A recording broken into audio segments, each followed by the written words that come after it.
Hey, Steeler fans. Thank you for joining me, Jake Wade, on the Steeler Wade Show. How are y'all doing today? It's a beautiful day out here in Southwest Michigan. The sun is shining. We are up to a flaming 55 degrees. Beautiful day out here today. First things last is I want to wish the best of luck to the Pittsburgh Pirates today in their home opener. It's going to be great. It's happening here in an hour, 2 hours, and looking forward to watching that. They're going to black out the stadium. That's just it's going to be beautiful. I cannot wait. Saw some beautiful pictures of the field today. I hope you get to watch the game. Good luck, Bucks. Go Bucks. You know, I was, a couple weeks ago, maybe it was Rod Woodson's birthday or something. Something came along in feeds or tweets or something, something that came along in the internet, or Rod came up. And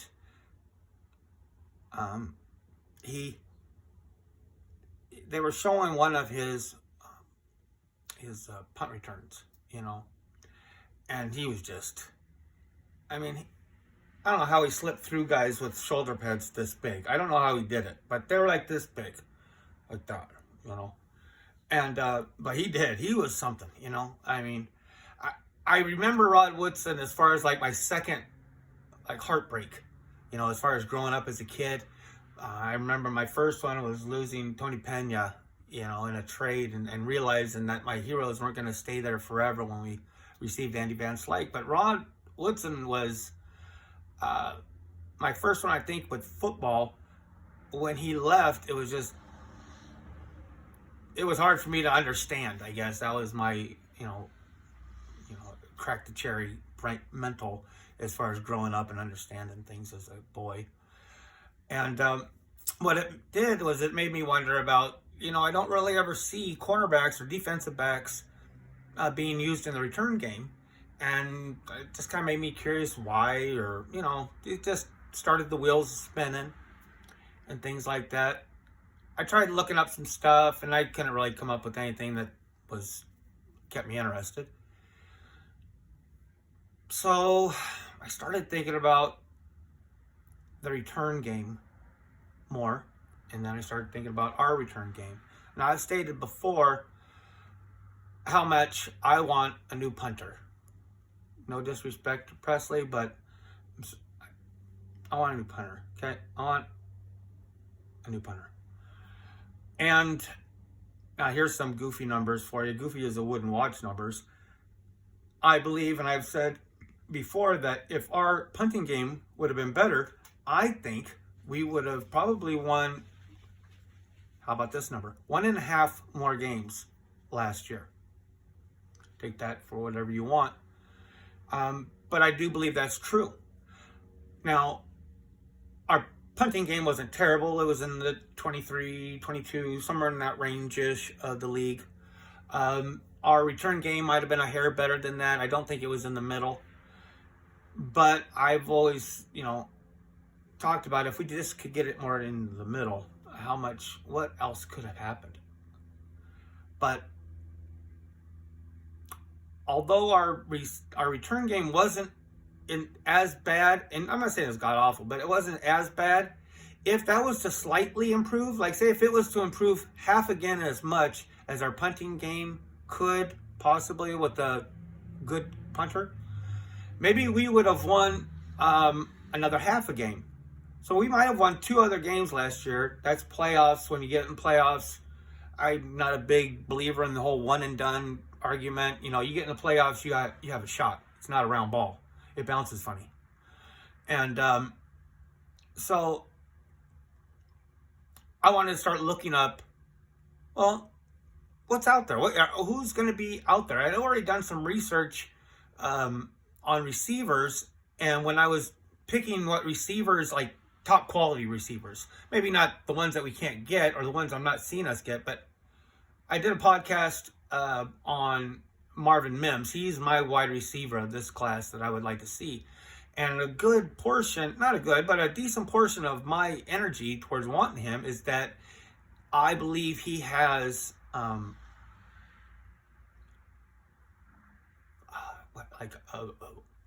I think he could have a high ceiling as far as a return man. That's a regular draft pick. That's a decent draft pick to be able to get Mims. I'm not talking about that. But I wanted to see who was the best coming out of college last year. Okay? And what I did when I started going through these different players, I only wanted to look at the ones that were seniors or the ones that were coming out, all these guys basically were like small schools. They were no name. A lot of them were no names that I could basically, if they were a junior, I didn't look much into them because I figured they're going to be playing, next year. I didn't look for everyone. Are you entering the draft? Are you entering the draft? I picked all seniors that I knew. Okay, so that's where a little bit of this has come down to. But what was odd is I started looking through these, and all the top names that were available, well, man, I'm not saying all the top names, but a majority of the top names that were come available were people I'd never heard of before. These were, and a lot of them were from small town schools. Not small town, but smaller schools. Not as big schools, And it's, so I started believing, well, wait a minute, my cheap bells start going off. Hey, these might be undrafted rookies. You never know. They might, because the wide receiver class, the defensive backs, and the running backs, there's so many of them in college that it's easy for hundreds to be pushed out of the draft. And another thing I noticed about with these smaller schools is that now it's more common to have these students, they'll use the portal to go to another school. And, probably a lot of the people that are in the draft, a lot of 5-star, 4-star, 3-star high school students that they get into a school, but there might be another one that's very good, and he's also a scholarship, but he realizes this guy's a sophomore, I'm a freshman, I'm never going to get out from underneath his shadow, and they portal out. And they portal out to, I guess you'd say, smallerish schools.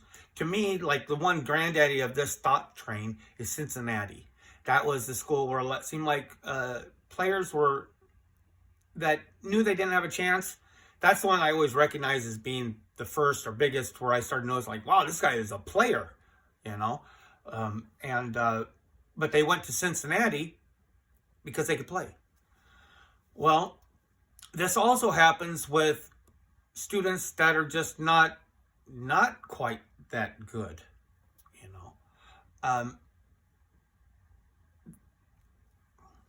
I started developing this feeling inside, like almost giving more respect to these guys, to these players, than I had before.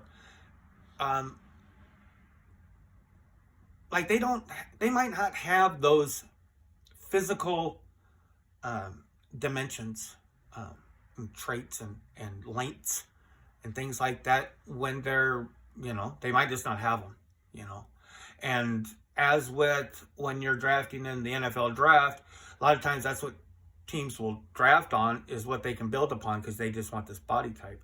That's what they, in a sense, they do also with college as far as who they play.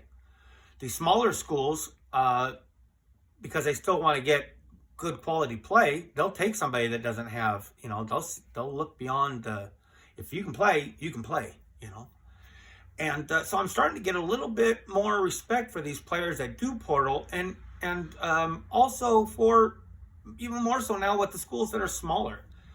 And I don't know, it's just my little path of learning along the way.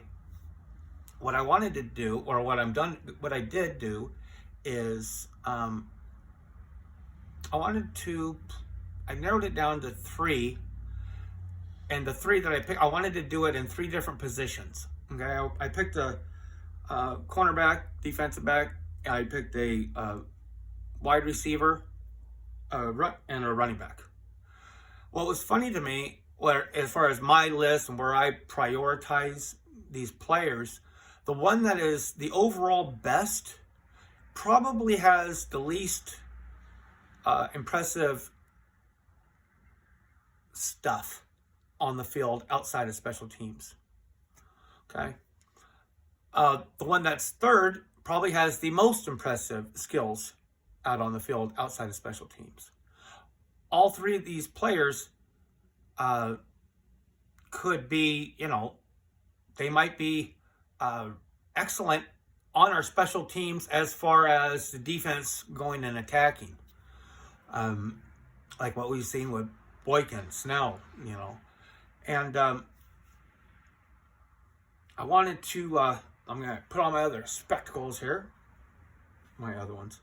I'm going to read off a couple of numbers and things, and it's just kind of open your mind to possibilities that could be out there. I've said it before, I truly believe this year the Steelers are going to shock the league by exposing two.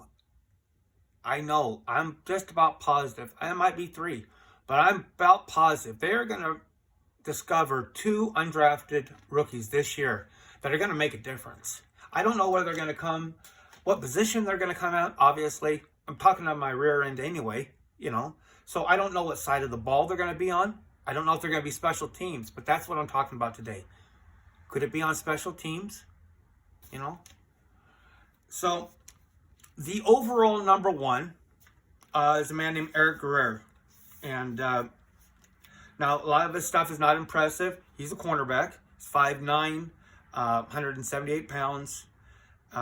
He's not, he runs a 4.57 in the 40, so it's not like, it's decent cornerback speed, But as far as in the last season that he played, and when I'm saying least impressive, I'm saying of these three, he's not a bad ball player. There's just there's a ton of cornerbacks out there.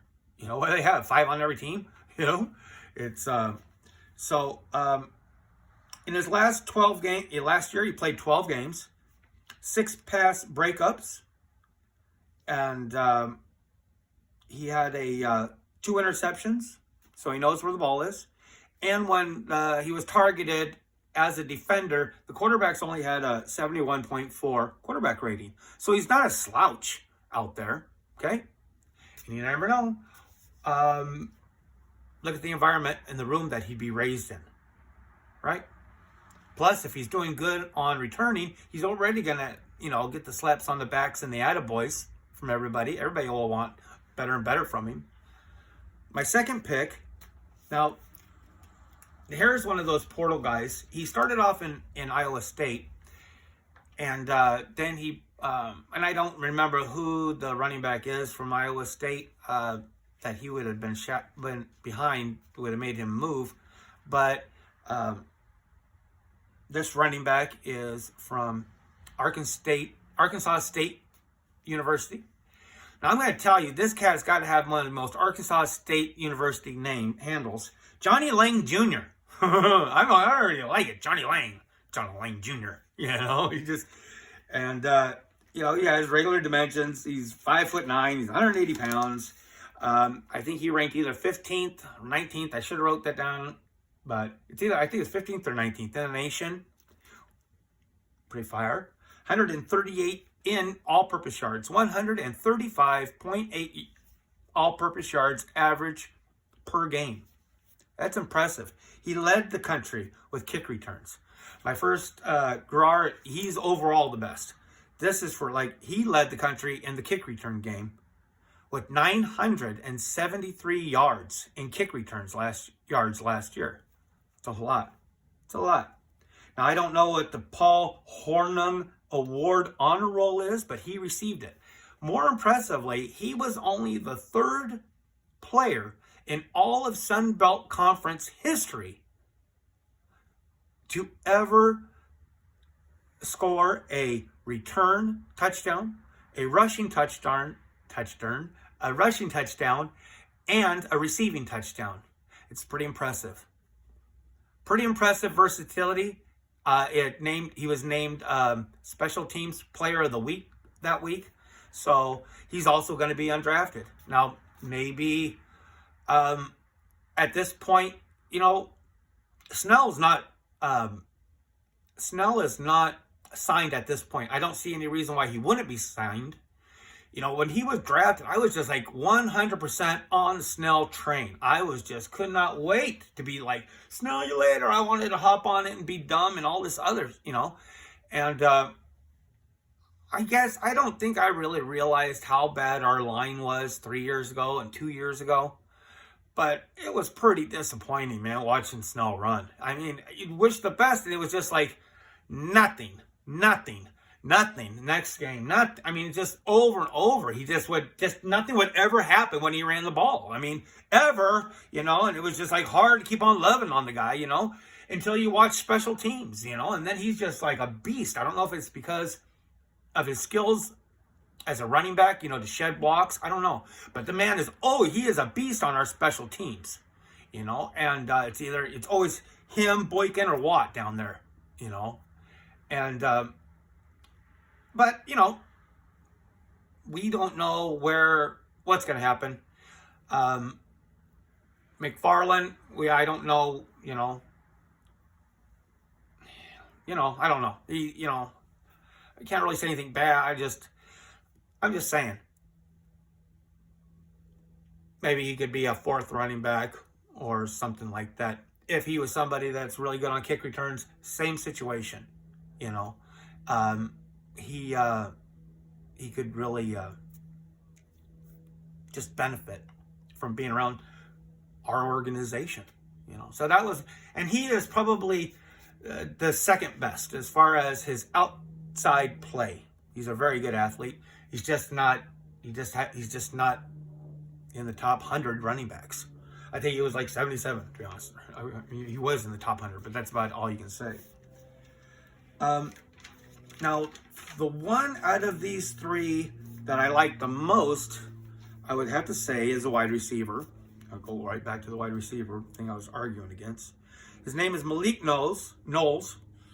He is from Kansas State University. Now, this guy is a lot bigger. He's 6'2", 196 pounds.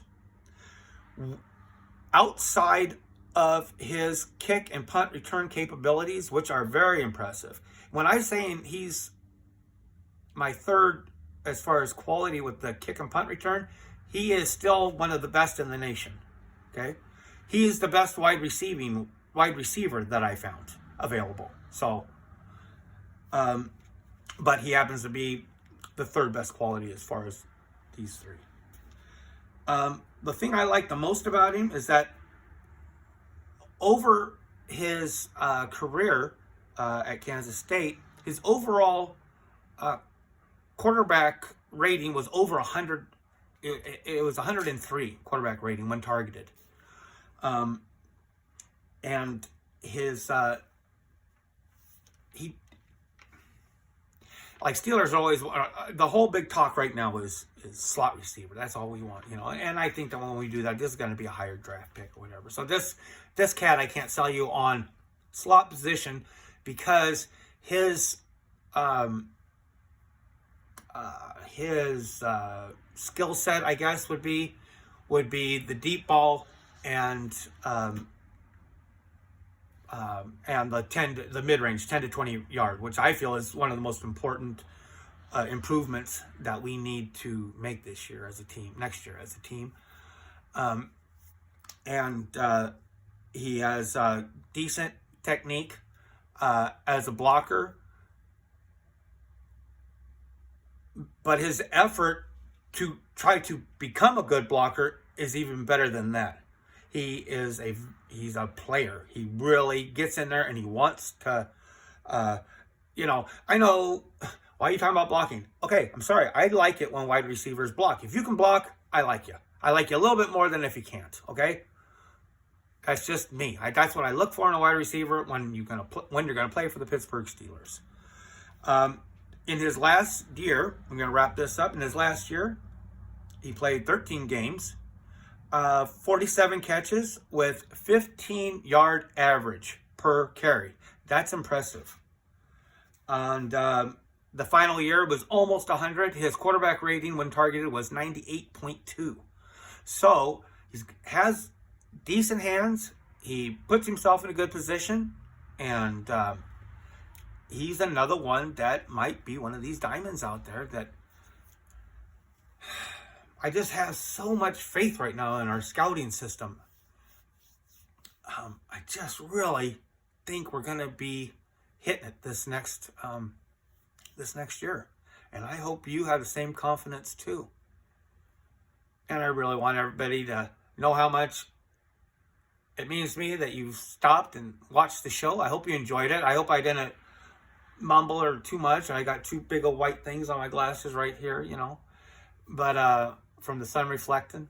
But I want all of you to have a great weekend. If you like what you heard, press like. If you want to hear more of it, press subscribe. Tell a friend. Share it, if you will. Any kind of love is good love, baby. Have a great weekend, folks. And remember, go